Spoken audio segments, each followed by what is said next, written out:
Hello guys, कैसे हैं आप सब। उम्मीद है अच्छे होंगे। तो आज अपने एनिमल हस्बेंड्री के अंदर एलपीएम जो फोर्सन है वो कर रहे थे।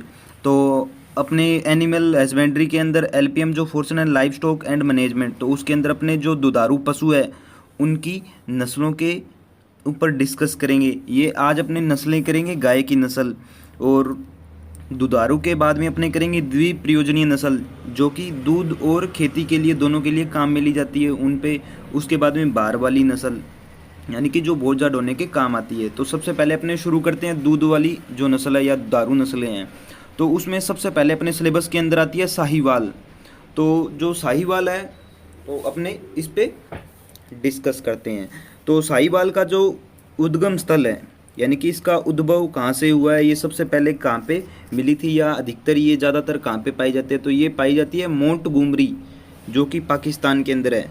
कहाँ पे पाई जाती है? मोंटगोमरी, पाकिस्तान के अंदर। अब इसकी विशेषता पे अपने डिस्कस करते हैं। तो भारतीय नस्लों या देसी नस्लों में सर्वाधिक दूध देने वाली नस्ल है ये। उसके बाद में सबसे आलसी नस्ल है ये, और इसका जो दूध है वो मीठा पाया जाता है। किसके कारण मीठा होता है? लैक्टोज के कारण। और इसके दूध के अंदर लैक्टोज होती है 5 से 5.5% लैक्टोज होती है। और इसकी जो त्वचा होती है वो ढीली होती है, इसके कारण इसे लोला नाम से भी जाना जाता है। और इसके जो अन्य नाम है वो देख लें आप। तेली, लंबी बार, मुल्तानी, ये इसके अन्य नाम है। और इसका जो दूध उत्पादन है वो है 2500 लीटर प्रति बयांत। बस इतने ही इसके अंदर इम्पोर्टेंट पॉइंट है, और इसके अलावा कोई अन्य इम्पोर्टेंट पॉइंट नहीं है। नेक्स्ट अपने बात करते हैं गिर पर। जो गिर नस्ल है उस पे अपने बात करते हैं। तो जो गिर का उद्गम है वो है काठियावाड़, गुजरात। कहाँ पे है? काठियावाड़, गुजरात। अब इसकी विशेषता पे अपने बात करते हैं। तो इसका जो दुग्ध काल होता है वो सबसे लंबा होता है। दुग्ध काल होता है वो सबसे लंबा होता है। कितने दिन का होता है? ये होता है 325 दिन का। जो गिर नस्ल है उसका जो दूध काल होता है सबसे लंबा काल होता है, और 325 दिन का होता है। और यह मांस हेतु भी पाली जाती है। और इसका जो मांस होता है वो ब्राज़ील के अंदर प्रसिद्ध है। और ब्राज़ील जो देश है इसमें इसे बहामाप के नाम से जाना जाता है। और राजस्थान के अंदर यह भीलवाड़ा, अजमेर में मुख्यतः पाई जाती है। इसे रेंडा अजमेरी नाम से जाना जाता है। और जो इसके सींग होते हैं वो अर्धचंद्राकार या वक्र होते हैं। और जो इसके कान होते हैं वो केले के पत्ती के समान होते हैं। और इसका जो माथा होता है वो उभरा हुआ होता है। तो ये गिर की कुछ इंपॉर्टेंट विशेषताएं ही थी जो अपनों ने डिस्कस कर ली। तो सबसे पहले अपने साहिवाल कर ली, उसके बाद में गिर। अब तीसरी जो दुधारू नस्ल है वो है राठी। तो जो राठी नस्ल है इसका उद्गम स्थान या जो ओरिजिन प्लेस है वो है गंगानगर, बीकानेर और हनुमानगढ़। मेन जो क्वेश्चन आता है वो गंगानगर और बीकानेर दो ही आता है। और अगर ये गंगानगर बीकानेर ना हो तो हनुमानगढ़, और अगर हनुमानगढ़ ही ना हो तो चूरू। पर मेन होता है वो होता है राठी के लिए गंगानगर, बीकानेर, और तीसरा ऑप्शन याद रखें तो हनुमानगढ़। उसके बाद में इसकी कुछ मुख्य विशेषताएं। इसका रंग होता है वो होता है ईंट जैसा, और राजस्थान की कामधेनु इसे बोलते हैं। सबसे इंपॉर्टेंट क्वेश्चन है राठी में से तो वो है ये ट्रिपल क्रॉस से बनी हुई है। और इसका क्रॉस किन किन से हुआ है? लाल सिंधी क्रॉस हुआ साहिवाल से, इससे मिली F1 जनरेशन, और उस F1 जनरेशन का हुआ थार पारकर से, और उससे क्या मिली? राठी।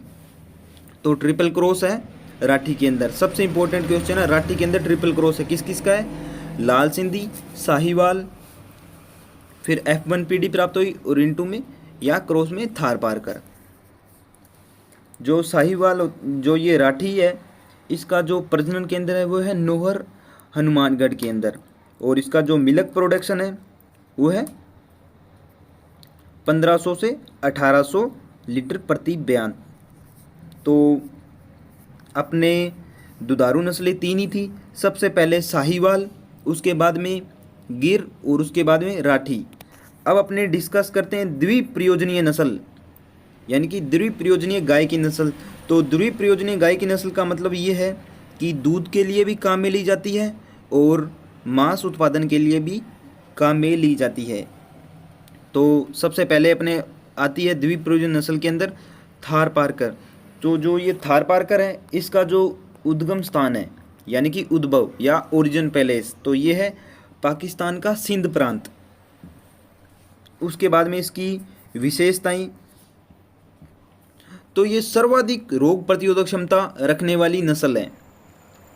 जो थारपारकर नस्ल है इसमें रोग प्रतिरोधक क्षमता बहुत ज़्यादा पाई जाती है। और इसके अन्य नाम है थारी, उजली, मलानी, ग्रे सिंधी, वाइट सिंधी आदि। और राजस्थान में यह जैसलमेर, जोधपुर, बाड़मेर के अंदर पाई जाती है। और इसकी मुख्य विशेषता शीत ऋतु और गर्भाधारण अवस्था के दौरान इस शरीर का जो रंग होता है वो गहरा भूरा हो जाता है। अधिक तापक्रम पर भी दूध कम नहीं होता, यानी कि अधिक तापक्रम होगा फिर भी इसका दूध है उत्पादन है वो कम नहीं होता है। उसके बाद में आती है हरियाणवी नस्ल। तो हरियाणवी है उसका उद्गम स्थान है हरियाणा। और जो इसकी विशेषता है वो है सबसे अच्छी द्विप्रयोजन नस्ल है। और इसका जो सींग होता है स्टंप प्रकार का होता है। स्टंप मतलब जो स्टंप सीधा डंडा, तो उस प्रकार का होता है। और जो इसका थतुन यानी कि मजल का रंग होता है वो गहरा काला होता है। उसके बाद में अपने पास आती है तीसरी द्विप्रयोजन नस्ल गाय की कांकरेज। तो कांकरेज है उसका उद्गम स्थान है वो है गुजरात का कच्छ क्षेत्र। कौन सा है? गुजरात का कच्छ क्षेत्र। और सबसे ज़्यादा भारी शरीर इसी गाय का है। देसी नस्ल या भारतीय नस्ल में अपने देखें तो सबसे भारी शरीर है जो है कांकरेज का ही। और सवाई चाल के लिए प्रसिद्ध है। सबसे इम्पोर्टेंट चीज़ है यहाँ पे, सवाई चाल के लिए कौन सी नस्ल है जो प्रसिद्ध है गाय की? तो कांकरेज जो नस्ल है सवाई चाल के लिए प्रसिद्ध है। इस नस्ल के आगे वाले थन पीछे वाले थन की अपेक्षा लंबे होते हैं। और जो इसका दूध उत्पादन अनुपात रहता है वो रहता है 60-40, यानी कि 60% जो दूध है आगे वाले थन से आएगा और 40% जो दूध है वो पीछे वाले थन से आएगा। उसके बाद में इसकी नाक होती है जो उभरी हुई होती है और पलकों में सलवटें पाई जाती है। और इसकी नाक उभरी हुई होती है इसके लिए इसे रोमन प्रकार बोलते हैं। इसके सींग होते हैं वो बड़े और भारी होते हैं, इसके कारण इसमें 90% कैंसर होने की संभावना रहती है। इसे बनियार नाम से जाना जाता है। अब बात करते हैं अपने चौथी नस्ल द्विप्रयोजनी नस्ल मेवाती। तो जो ये मेवाती है इसका उद्गम स्थान है उत्तर प्रदेश का कोसी जिला और राजस्थान में यह अलवर भरतपुर के अंदर पाई जाती है। और उत्तर प्रदेश के ये कोसी जिले के अंदर पाई जाती है। तो मेवाती को कोसी नाम से भी जाना जाता है। और यह पशु शांत स्वभाव का होने के कारण वह धीरे धीरे चलता है। इसी कारण इसको गहरी जुताई के लिए काम में लिया जाता है। उसके बाद में अपने करते हैं बात बाहर वाली नस्ल, यानी कि बाहर ढोने के काम आती है, जो कृषि कार्य के अंदर मुख्यतः काम आती है। तो सबसे पहले अपने पास है नागौरी। तो नागौरी का उद्गम स्थान है वो है नागौर। विशेषता है सर्वाधिक कृषि कार्य हेतु प्रयुक्त होती है। इसके जो बेल होते हैं वो सर्वाधिक कृषि कार्य हेतु प्रयुक्त होते हैं। यह दुबकी चाल के लिए प्रसिद्ध है। दुबकी चाल किसको बोलते हैं? घोड़े जैसी चाल को। और कांकरेज थी वो थी सवाई चाल के लिए प्रसिद्ध। उसके बाद में अपने डिस्कस करते हैं मालवी पे। तो मालवी है जो मध्य प्रदेश का मालवा क्षेत्र इसका उद्गम स्थान है। और राजस्थान के अंदर ये बांसवाड़ा, चित्तौड़गढ़ और झालावाड़ में पाई जाती है। अब इसकी विशेषता है इसके कान होते हैं वो खड़े चौकन्ने होते हैं। और इसका जो दुग्ध काल होता है वो होता है 1100 लीटर प्रति बयान। और इसका जो दुग्ध काल होता है वो होता है 314 दिन का। और सबसे लंबा दुग्ध काल किसका होता है? तो सबसे लंबा दुग्ध काल होता है वो होता है गिर नस्ल का।